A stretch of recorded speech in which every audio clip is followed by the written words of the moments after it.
Hello everyone, welcome to the first lesson of Python 30 course. In this video, we are going to learn about logging in Python and especially how can logging prove beneficial compared to executing simple print statements. Now, before we start, a small request for you. If you feel you're benefiting from these videos, make sure to tweet your daily progress with hashtag Python30. That way, more people can learn about this course and benefit from it. So, what are we waiting for? Let's get started. Now you know the drill. Once we finish, you have to go ahead to my Github repository and try to solve the questions provided for every topic. Don't check the solutions file first. Try to solve the questions yourself. You can find the link to my Github repository of Python30 in the description below. Printing stuff is useful, especially for debugging small code bases. Let's look at an example. Here I am trying to divide 1 with 0. Of course, it's wrong and I'm expecting an error. So I'm doing it using try and except statements and printing the exception.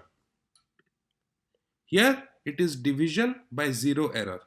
So yes, printing works. Let's take it a step further. Now I'm using the sys library and specifically the exe_info method.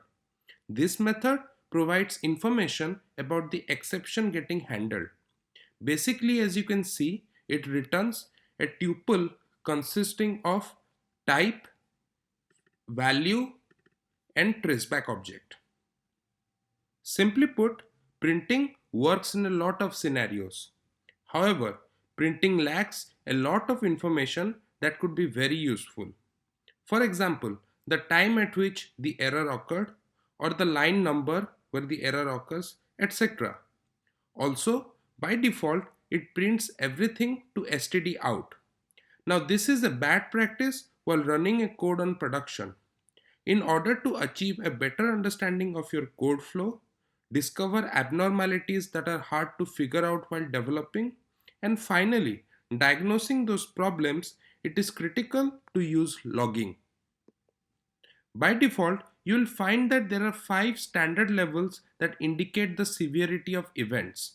They are debug, info, warning, error, and critical. Let's see how to set them in code. Let's write the simplest logging app. So here, import logging, and then let's call the basic configuration method. What it does is creates a basic configuration for the logging system to work. So let's say logging dot basic config. Now, truth be told, this is also optional. We'll discuss this later in the video.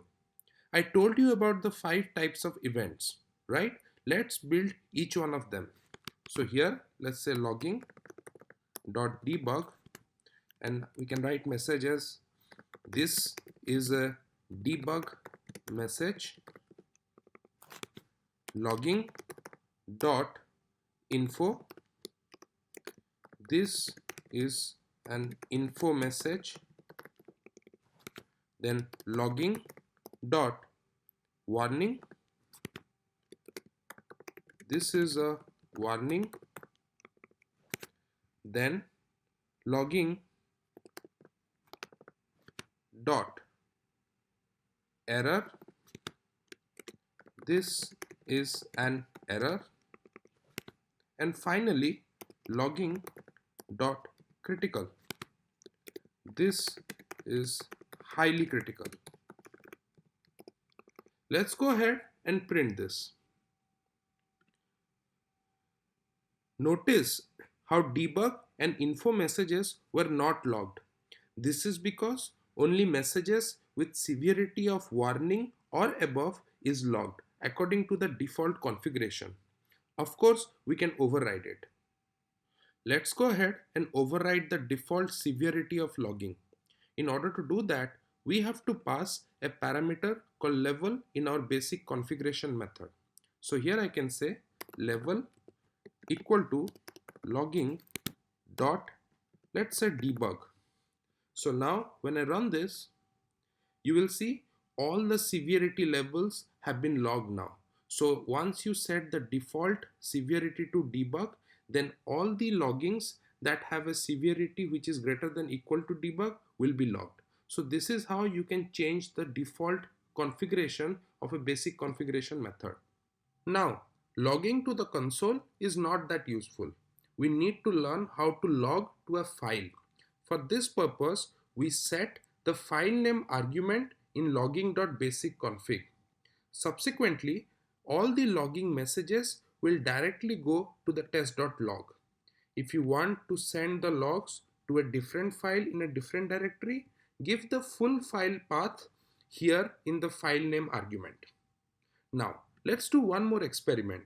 Let's run this 2 or 3 more times. So now I ran it 2 more times, and now let's check test.log. Notice an interesting thing. You would be basically adding logs to this file every time you run this code. However, what if you only want the most updated logs registered in this file? For that, use the file mode argument. So here, let's go ahead, delete this test.log to refactor, and then here in file mode, let's set it to W. So basically in the write mode. So now when I run this, okay, we have a test.log. Here you can see all the logging messages. Let's run this again. And now when I open this test.log, you don't see those messages again. You just see the messages one time. This is because we are overwriting the messages every time we run this code. This is a very important application. Make sure you know this. Let's now talk about how to change the format of the default logs. If you go ahead to the logging documentation in Python and check out the log record attributes, you can find all the possible attribute names that you might want to use. For example, let's say you want to use the ASC time, so basically human readable time when the log record was created, or you want to use the file name, which we are already using by the way, the function name. So if there is a particular function in which you have some logging, you want to see the function name as well. You want to see the line number in which the logging was registered. So you can basically see all of these things in your logs. This is the advantage of logging over print statement. Let's go ahead and see these in action. So here I can go ahead and define the argument format, and let's say I want to see ASC time. So copy this format and then print it, paste it here, and then I want to see the function name as well. Let's go ahead and see the function name as well, the function name, and then let's go ahead and see the line number. Let's not overcrowd this. And then finally, we'll also see the message. By the way, I have been copying the wrong things. Don't do that. So here, let's go ahead and change this thing. So line number is this. And then function name is this. All right then. And don't forget the comma here. And now let's go ahead and run this. Okay, now let's check this. So now you can see how our logs have changed. Earlier we had some format like this, and now we have format like this. So this is the time at which the log was registered. This is the function name. Since it is happening within the main module, it is not returning any function name. Let's check out the line number. So here you can see line number is 7. Here we have the debug logging at line 7. And then finally we have the message. Now this function name parameter is highly useful. Let's see how. So here if I say def test and then I put all of it inside the test function, finally let's go ahead and call this. And now when I run this, let's go ahead and check our logs again, and finally you can see that instead of module, now it is within the test function. So if your Python code has a lot of functions, you can easily debug which function name is producing which kind of logs. So therefore using such formatting is really useful in logging. Now, using the basic configuration method is all well and good. However, in a lot of cases, it is not going to be enough. Where, especially in cases where you have to use a lot of Python files, where you are importing different libraries, different modules into your Python code, especially in those cases, for better logging practices, basic config method is not going to be enough. Let me show you a small example. Here you can see I have a script called as test.py. Here I'm importing logging, registering the basic config method, and basically stating that we should print error statement called this is error in test.py to standard output. If we don't pass in the file name parameter here, it is going to print it to the standard output console, right? Now, here I have another script called as test2.py. Here I'm not only importing logging, I'm also importing the test module. Remember, in test we have already configured the basic configuration for logging, right? Let's do one thing, comment this import test out and let's just run it just like it is. So here if I run this, here you can see a test.log has been generated. Why? Because in the basic config method I passed a file name called as test.log. All right, so a test.log is generated. Now, however, if I uncomment this import test, so now we are importing the test module. So basically this script. So now if I run this code, ideally what we want is this should be printed to standard output and this message should be printed to a test.log file, right? Let's go ahead and run this. You see, first we get this, this is error in test.py printed to standard output. However, the logging.error message here, this is an error in test2.py was also printed to standard output. It was not printed to test.log. Can you think of why is that? It's because when we import this module, here we are already registering the basic config method with no parameters in it. And therefore, once the basic config method for logging has been registered, you cannot change it again. So here when we import test, basically this code is running and we are registering the basic config method. Now, after that, no matter how many times you register the basic config method again with as many parameters you want, it's not going to work. So it is going to implement those logs in the first way that it has been asked. So therefore we are getting all the messages to the standard output. This is very inconvenient. Usually when you are building applications, you want different kinds of logs coming from different kinds of modules to be registered in different log files, or especially the way you want. For that purpose, we need an additional logger. So let's go ahead and read about how we can have an additional logger for this logging module. Let's go ahead and create our own handler. So let's first import logging. Then instead of using the basic config method, we are going to use the get logger method. So watch how I do it. Logger equal to logging dot get logger, and then here we have to pass in a name. All right, so what module name is the logger going to read? Here I'm going to pass in underscore underscore name. Now you might ask, why am I using the underscore underscore name variable? The thing is, name variable is automatically going to hold the name of the module that calls the code. So if you change the module name in the future, you don't have to manually change any code. Also, it comes real handy when dealing with multiple modules. I will tell you, or I will show you what I mean in the upcoming code. So let's focus on this. Now, in the basic config only, we used to set the level, right? Whether it was logging.warning level that we wanted, or logging.critical, or logging.default. Here we have to add an additional method. So here I can say logger dot set level, And then here I can pass in, let's say the minimum level that I want is logging, get the spelling right, logging dot warning. So I only want to log messages that have a minimum value of warning, right? And then we have to set the file handler. Of course, we can print it to our standard output console, but I want to log all the messages to a file.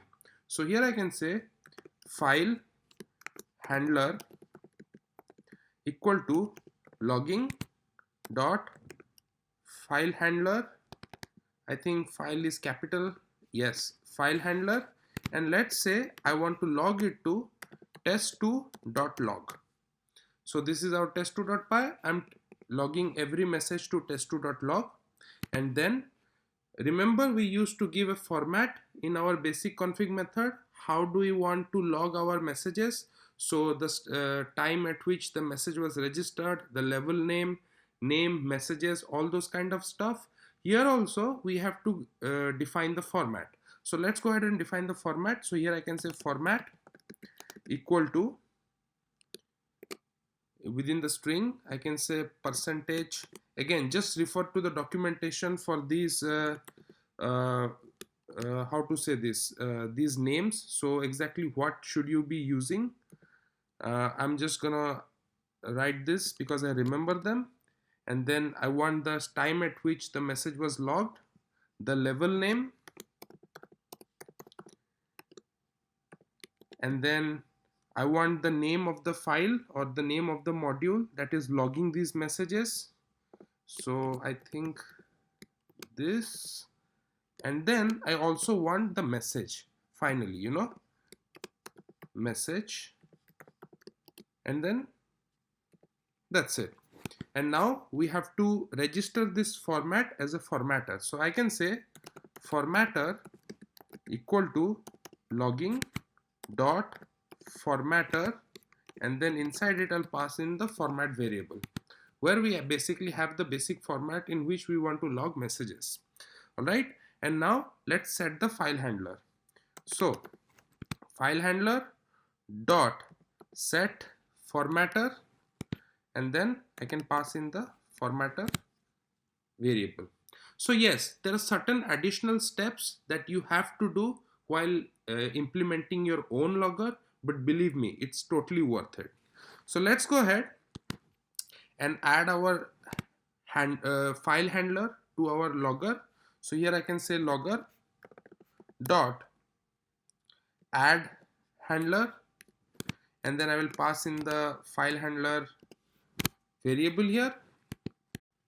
So now we are ready to log our messages. So here I can say logger dot warning, and then I'll say this is a warning from test2.py.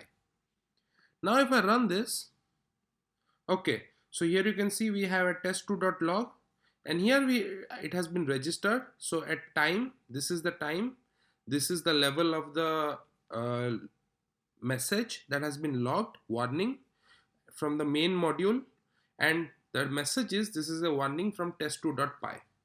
Now you might think, okay, this is behaving the same way as earlier, right? Except for root, we are seeing main here, but does that really make much of a difference? Okay, let me show you another thing. Here we already have, let's say we create another file. Let's copy the whole thing here, all right? And let's go to another Python file called as test.py. All right, I copied the whole thing here just for demonstration. Instead of logging to, okay, let's do one more thing. Let's also log this to test2.log. Instead of logging it to test.log, let's also log this to test2.log. And here the message I can change it to test.py because it is coming from test.py. All right. Okay. Now we have a test.py, and then we have a test2.py, and here I'm going to import test. All right. So what will happen if I import test? When I import test, all the code that is present in test.py is going to run. Let's go ahead. Actually, one more thing, let's delete the whole thing so that we see new messages from scratch. I don't like multiple messages. So now when I run this, Let's go ahead and run test2.py. Okay, let's now check test2.log. Okay, look at what has happened. So first, because we imported test, first the entire code present in test.py runs. There you see we have the message. This is a warning from test.py. And here you will see this is the message, but look at what is the file name here. It's actually the file name from which it's the name of the module exactly. So it is test. You see how useful this is. Every time you are importing different modules, or you are importing libraries or other modules present in other Python files, it will be very useful for using such a logger system, so that you exactly know where the warning message is coming from. So you can easily see that this warning message is coming from test.py. And this is exactly the benefit of using a separate logger. So I hope you like this, and I hope you use this way of logging instead of using the basic config method. Of course, basic config method is also very useful when you are dealing with single Python files, but when you have a big Python project, you have multiple Python files, you're using different kinds of module, it's always good to go ahead with a separate logger, a logger that you can easily change, you can manipulate, and you can change different kinds of settings. So it is easier for you to go through the log messages in your own time and figure out where the problem is happening. So, time for some questions. Go ahead to the GitHub repository of Python30. You can find the link for this GitHub repository in the description section below. Go ahead to this GitHub repository, and finally go ahead to day 1 Python logging. Here you can find the question and also the solution. Don't see the solution first. First try to attempt this question, solve it yourself. After you have solved it, or let's say you couldn't solve it, check out the solution and see how you could have improved your code. Or if you think you have written a better code than I have, then make sure to create a pull request so that I can verify it and I can add it to the solution. That's how people are going to learn from you. And remember, if you ever provide a better solution to the question, your name will be provided in the description that this person provided this solution which has been chosen. So it's a great opportunity to be recognized among other Python team members. So I hope you liked this session. Make sure to subscribe to this channel and share the videos with your friends. I've put in a lot of effort into building this course. I hope you like it.